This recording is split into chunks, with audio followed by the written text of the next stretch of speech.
Bapak Ibu, rekan-rekan saudara-saudara sebangsa dan setanah air. Kita kembali berjumpa di dalam podcast Suara dari Jalanan. Podcast yang mencoba mengumpulkan suara-suara yang berkembang di kalangan masyarakat kebanyakan, dan kita akan coba tanyakan isu-isu yang ada kepada para ahli di bidangnya. Pada kesempatan kali ini kembali kita mendapatkan kehormatan bahwa Profesor Musda Mulia berkenan meluangkan waktunya kembali untuk menjawab beberapa pertanyaan dan isu yang ada di jalanan. Prof, terima kasih atas kesediaannya untuk kembali direpotkan. Ya. Terima kasih kembali, senang bersama kalian di sini. Prof, langsung saja. Ini beberapa waktu ini di jalanan sempat ramai ini gara-gara Bu Atikoh, istri Pak Ganjar itu mulai terlihat aktif kampanye, dan kemudian masyarakat baru sadar loh, ini ternyata ada seorang putri dari kiai pemilik pesantren, sekolahnya itu sampai di Jepang, kemudian suka olahraga, dan ternyata pribadi yang menarik. Dan ternyata juga putra dari mereka, Mas Alam ini juga ternyata ketika di dalam beberapa forum, ketika menjelaskan posisinya, menjelaskan satu juga menarik. Ditambah ternyata orang baru tahu bahwa keluarga dari Pak Mahfud ini luar biasa. Putra, anak-anaknya sukses semua tanpa mengandalkan posisi dari Pak Mahfud. Sebetulnya seberapa penting peran keluarga bagi politisi, bagi pejabat publik, Prof? Dari dulu ya, saya itu selalu mengamati para pejabat publik kita, dan saya selalu mengatakan bahwa peran keluarga itu amat sangat penting, karena apapun yang diomongin ya, misalnya bicara tentang ayo kita memajukan kesejahteraan keluarga, tapi dirinya sendiri berantakan ya kehidupannya, itu kan sesuatu yang buat saya itu memalukan ya. Karena itu perbaikan moralitas itu harus dibangun dari keluarga. Integritas moral itu harus dimulai dari keluarga.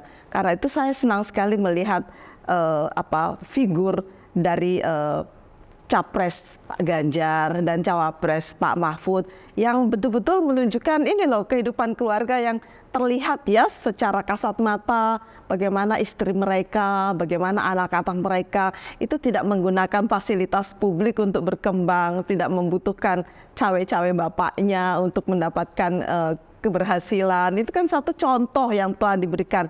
Nah, bagi saya contoh-contoh seperti ini harusnya menggugah kesadaran kita semua, kesadaran masyarakat untuk memilih siapa yang akan melanjutkan ya kepemimpinan Indonesia di masa yang akan datang. Karena ini penting sekali bagi kita, karena buat saya contoh kehidupan keluarga itu adalah sesuatu yang amat sangat penting.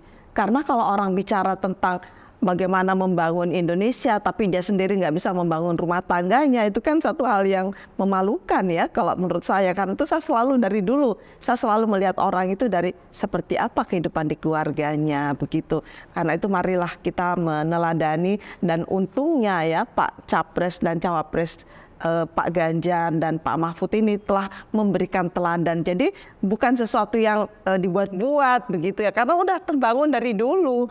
Jadi kita tinggal melihat sekarang ini, mudah-mudahan itu bisa menjadi inspirasi buat masyarakat Indonesia.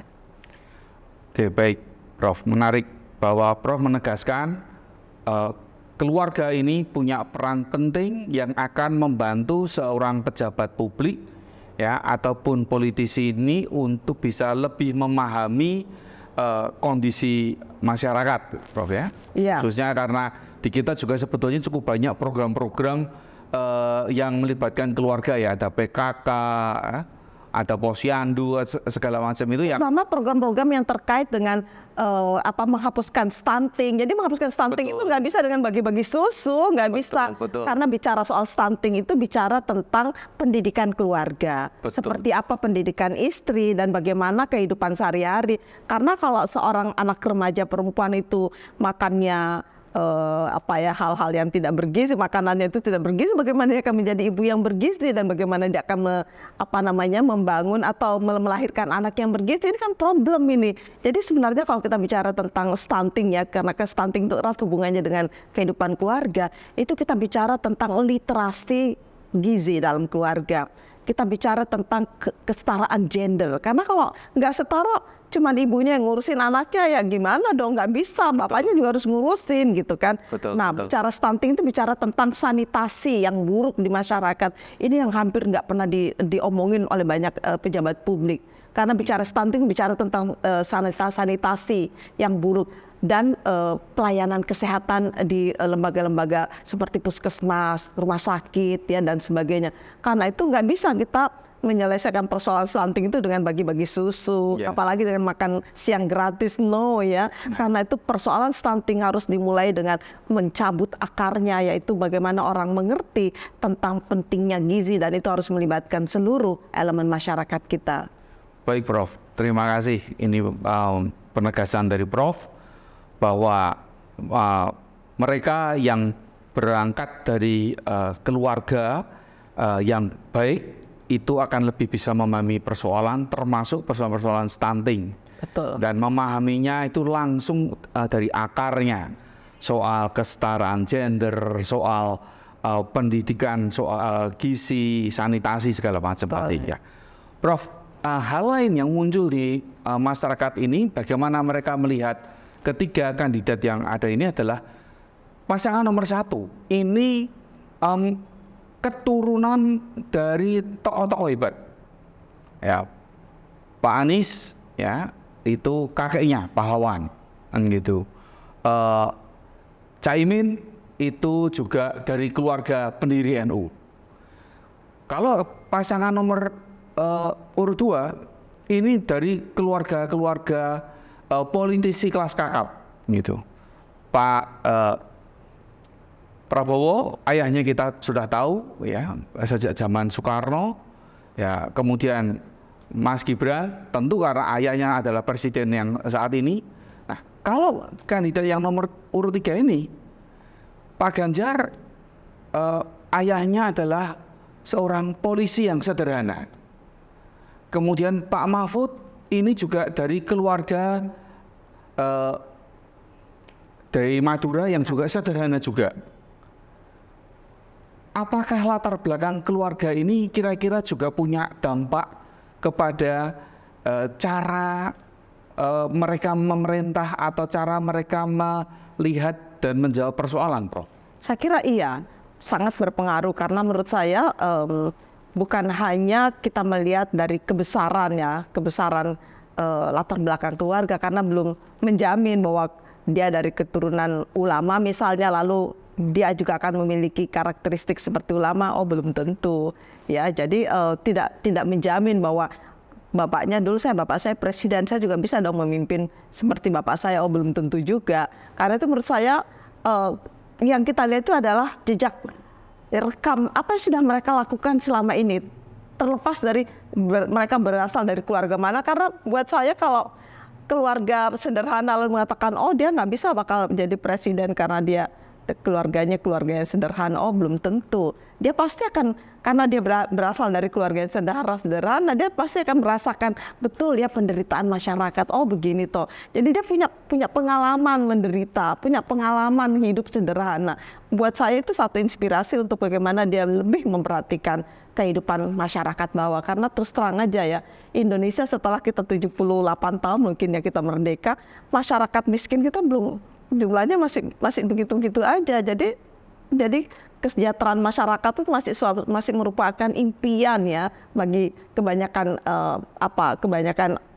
penduduk dalam negara kita. Karena itu saya pikir semoga ya dengan kesederhanaan dua orang ini, Pak Ganjar dan Pak Mahfud, itu mampu menyerap penderitaan masyarakat sehingga dalam kepemimpinan yang akan datang betul-betul mereka berjuang untuk menghilangkan korupsi, kolusi dan nepotisme untuk kemudian membangun lapangan kerja bagi sebanyak-banyaknya masyarakat kita dan juga memberikan kesejahteraan. Karena buat saya demokrasi itu intinya adalah membangun kesejahteraan bagi seluruh masyarakat tanpa kecuali.